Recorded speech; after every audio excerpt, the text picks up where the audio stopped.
আগামী ৯ সেপ্টেম্বর অনুষ্ঠিত হবে বহুল প্রত্যাশিত ডাকসু ও হল সংসদ নির্বাচন। আর তাই ঢাকা বিশ্ববিদ্যালয়ের ক্যাম্পাস এখন নির্বাচনী আমেজে মুখর।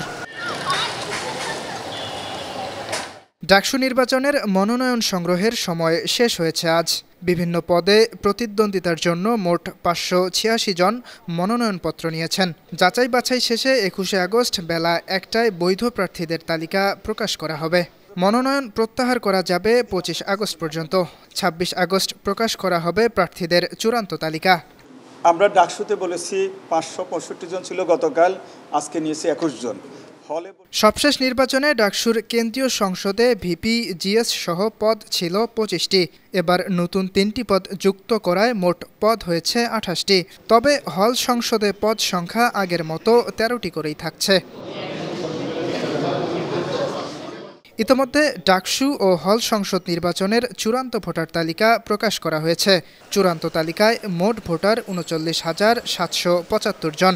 এর মধ্যে ছাত্র ভোটার ২০,৮৭১ জন ও ছাত্রী ভোটার ১৮,৯০২ জন। ইয়াসির আরাফাত সবুজ, বানু টিভি, ঢাকা।